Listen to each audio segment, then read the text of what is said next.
I'm Jeff Lasky, the CEO of the North Shore-Barrington Association of Realtors. Welcome to the latest edition of Raising the NSBAR. I am beyond pleased to have not only one of our most accomplished members here at NSBAR, but somebody who's become a very good friend of mine, and I'm pleased to have a few minutes to have a chance to talk to him and force him to talk about himself and a lot of the great work that he's doing. The gentleman sitting next to me is Ethan Nagar. Ethan is with Jameson Sotheby's in Winnetka.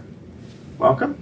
Thank you, Jeff. That is quite the introduction. Thanks, Jeff. And I don't ever do that kind of introduction for anybody else. So it's just for you. Well, thank you. And what makes this extra special, I should mention, is that you are NSBAR's Rookie of the Year.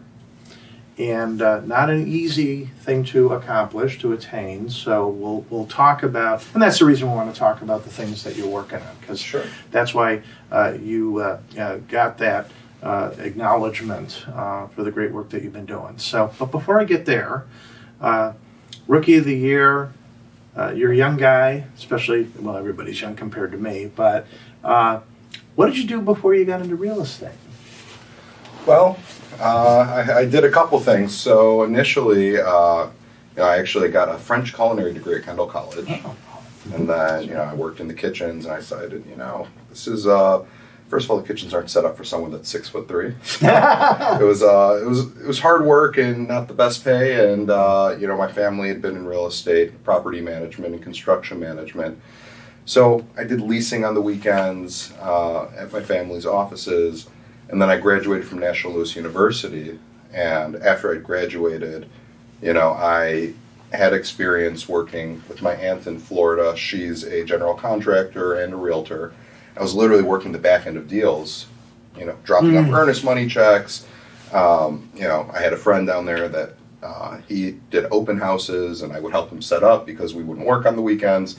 And I said, this is pretty cool. So that's really... I joke that I was practicing to become a realtor. Ah, there you go. Right. And so, after I graduated, I went and I took the course and passed the test. I hung my license over at Jameson Sotheby's and then just got started working. Yeah, and so it sounds like the fire was lit a bit by you having those experiences and kind of getting a taste for what you could do for your clients, right? So, absolutely. And that's great. So, and have you lived up on the North Shore? So, my parents would build single-family homes when I was younger, and they would move into a spec house and then sell it after a year, sell it after 3-4 years. So, I was born in Highland Park. I lived there. We lived in Northbrook. We lived in Deerfield, Lincolnwood, and then Skokie. I've been the last 15 years or Gotcha. so all over. Yeah, some experience, certainly. Some familiarity with the North Shore, for sure. Absolutely. All right, well, and then how did you end up landing at Jameson Sotheby's?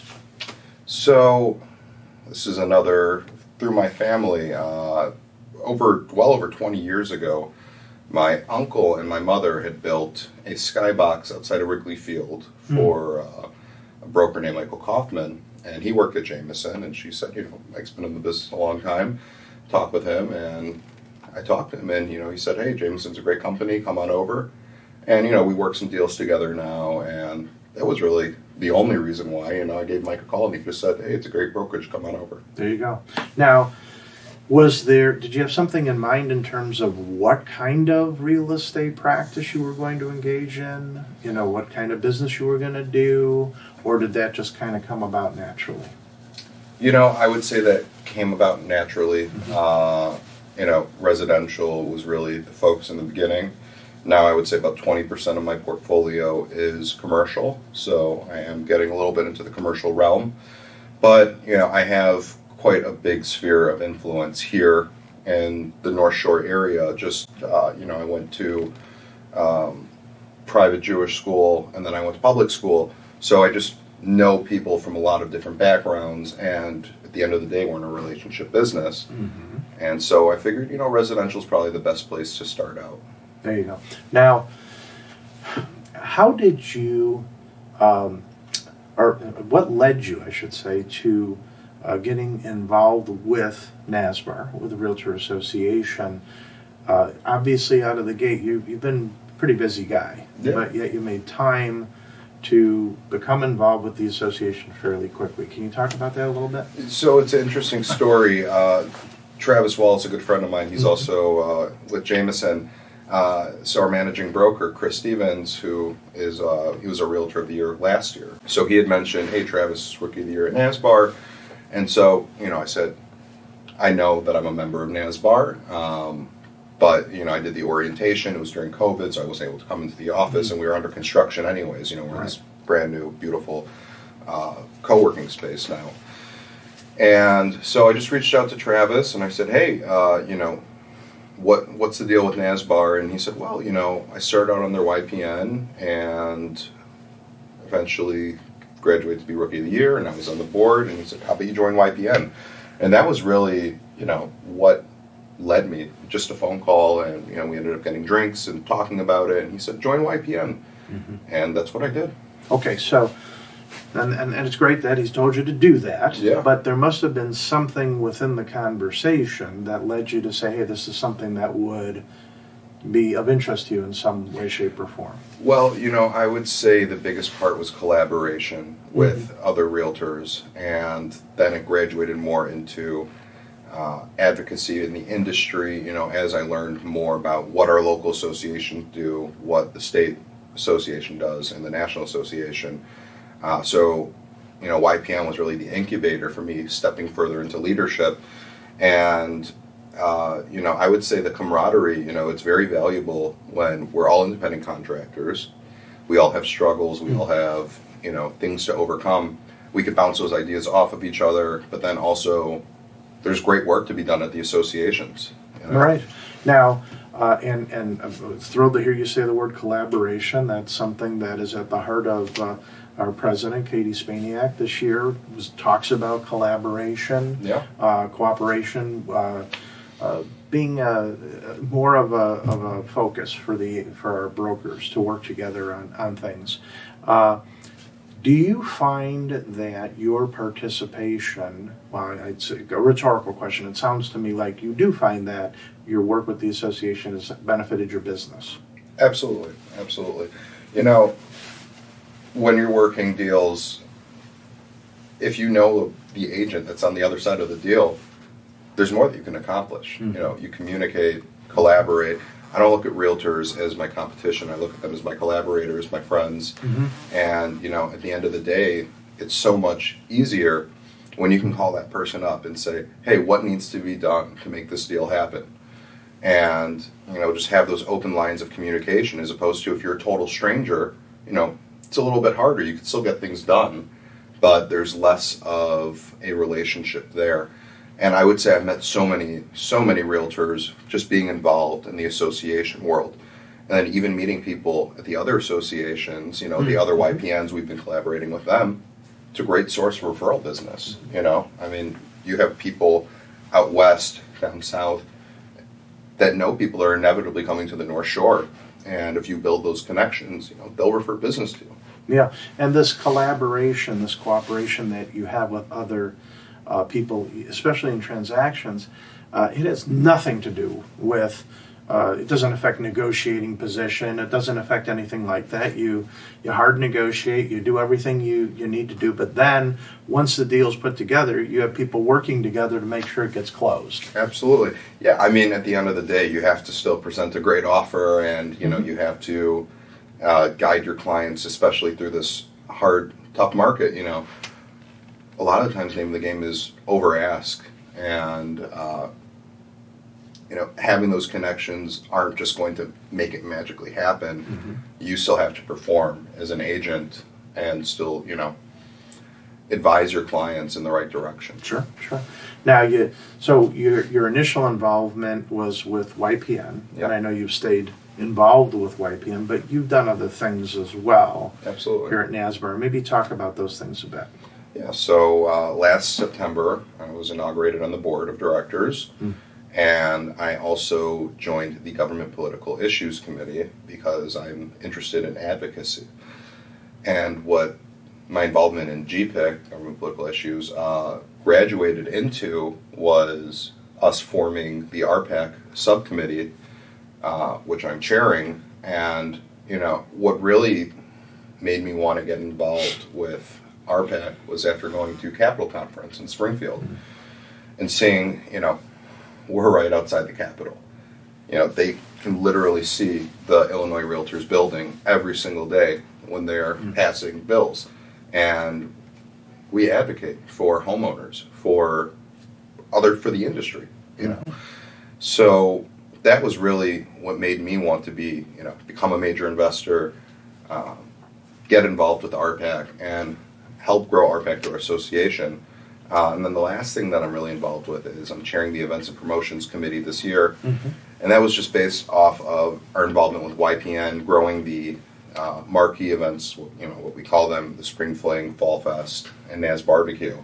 And our chair last year, Shannon, and I really helped cultivate YPN, make it very strong, and bring robust event calendar. And now we're just, continuing to build it, and we've only seen success. It's been really a great experience. Well, it's clear to me that you've taken everything that you do that's been successful for you in business and you apply it to all sorts of things in your life, including your participation here at the association. We're thrilled, obviously, to have you as deeply involved as you are. Thank you. And bringing all that success within the confines of our association. I'm glad you mentioned Capitol Conference. That's coming up on April 25th.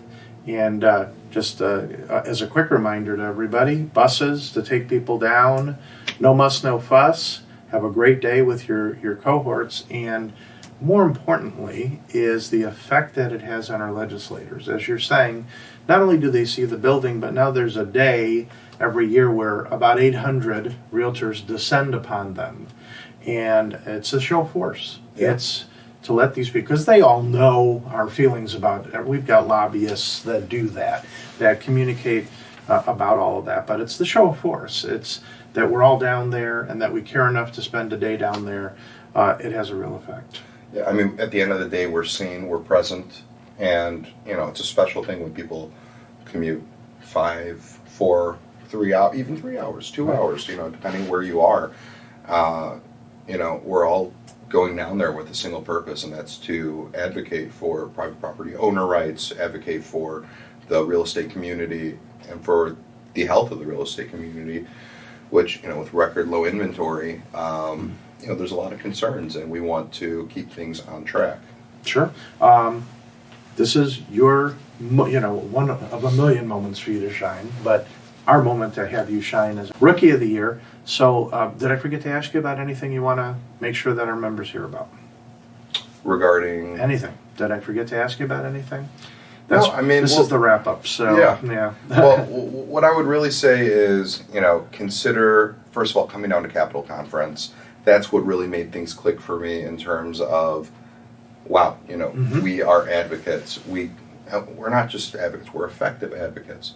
We get things done. We help pass legislation that are positive for, the real estate industry, and then we also help axe bills and legislation that are detrimental. So I would highly advise, go down to Capitol Conference. It's one day, set the time aside, and it's a free bus. Yeah. And free bus, free event, all sorts of food and drink and the whole 9 yards. But I know, and we all understand it's taking people's time, which has a value. Get it. But at least there's not an expense that's... And you're investing in yourself. There you go. And then the other thing I would say is, consider getting involved with NSBAR, joining a committee.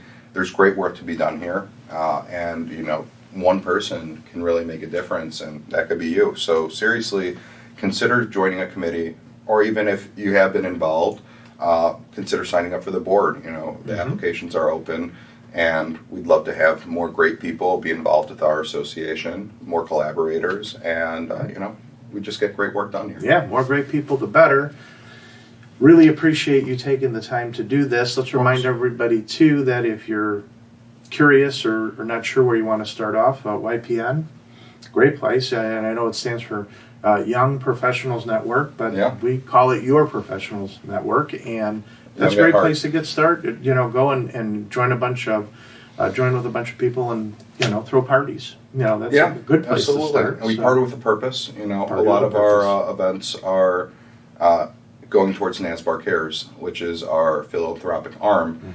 Last year, YPN raised over $5,000 for the Highland Park Community Foundation after the July 4th shooting. So, you know, we make a difference. And if you're interested in getting involved with YPN, reach out to our chair, Kelly Ipjian, reach out to me, reach out to, you know, Jeff. Reach out to anyone, you know. I mean, seriously, we're the type of organization where if you reach out, we'll answer.